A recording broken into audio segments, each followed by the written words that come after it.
Hi friends, എല്ലാവർക്കും കിങ്ങു കിച്ചണിലേക്ക് സ്വാഗതം. ഇന്ന് നമുക്ക് സ്പൈസി ആയ ചിക്കൻ കൊണ്ടാട്ടം എങ്ങനെയാണ് തയ്യാറാക്കുന്നതെന്ന് നോക്കാം.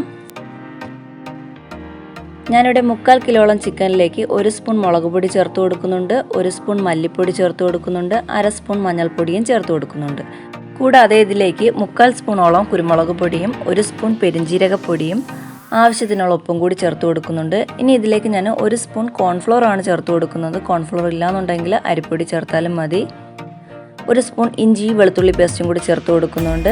1 കോഴിമുട്ടയും കൂടി ചേർത്തിട്ട് നന്നായിട്ട് ഒന്ന് മിക്സ് ചെയ്തെടുക്കുക. ഇനി ഇതിലേക്ക് നമുക്ക് ചെറുനാരങ്ങയുടെ നീരും കൂടി ചേർക്കാനുണ്ട്.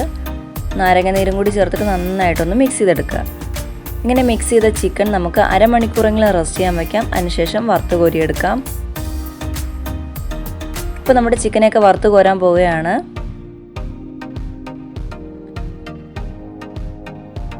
അങ്ങനെ നമ്മുടെ ചിക്കനൊക്കെ നന്നായിട്ട് ഫ്രൈ ആയി കിട്ടിയിട്ടുണ്ട്. ഇനി ഇതൊക്കെ ഒന്ന് കോരി മാറ്റാം. ഇനി ഇതേ എണ്ണയിൽ തന്നെയാണ് ഞാൻ മസാല തയ്യാറാക്കുന്നത്. ഇതിലേക്ക് ഞാൻ കുറച്ച് വറ്റൽമുളക് ചേർത്ത് കൊടുത്തിട്ടുണ്ട്.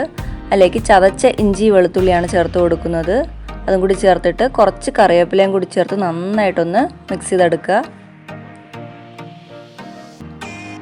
ഇനി ഇതിലേക്ക് ഞാൻ 2 വലിയ സവാള അരിഞ്ഞതും കൂടി ചേർത്ത് കൊടുക്കുന്നുണ്ട്. സവാള ഒന്ന് പെട്ടെന്ന് വഴണ്ട് വരാൻ വേണ്ടിയിട്ട് കുറച്ച് ഉപ്പും കൂടി ചേർത്ത് കൊടുക്കുന്നുണ്ട്. ഇനി ഇതിലേക്ക് ഞാൻ 2-3 പച്ചമുളകും കൂടി കീറിയതാണ് ചേർത്ത് കൊടുത്തിട്ടുള്ളത്. ഇനി ഇതിലേക്ക് ഞാൻ 1 സ്പൂൺ ടൊമാറ്റോ സോസാണ് ചേർത്ത് കൊടുക്കുന്നത്. ഇനി ഈ മസാലയിലേക്ക് നമുക്ക് നേരത്തെ ഫ്രൈ ചെയ്ത് വെച്ച ചിക്കനാണ് ചേർത്ത് കൊടുക്കേണ്ടത്. ചിക്കനും കൂടി ചേർത്തതിന് ശേഷം ഇതിലേക്ക് 1/2 സ്പൂൺ കുരുമുളക് പൊടിയും 1 സ്പൂൺ ചതച്ച വറ്റൽമുളകുമാണ് ചേർത്ത് കൊടുക്കുന്നത്. ഇനി എന്താ പണിയെന്ന് വെച്ചാൽ ഈ ചിക്കനെ നമ്മുടെ മസാലയിലേക്ക് നന്നായിട്ടൊന്ന് കുളിപ്പിച്ചെടുക്കണം. ഇനി ഇതിലേക്ക് ഞാൻ കുറച്ച് മല്ലിയിലയും കൂടി ചേർത്ത് കൊടുക്കുന്നുണ്ട്. ഇത് ഓപ്ഷനിലാണ്, വേണമെങ്കിൽ മാത്രം ചേർത്ത് കൊടുത്താൽ മതി.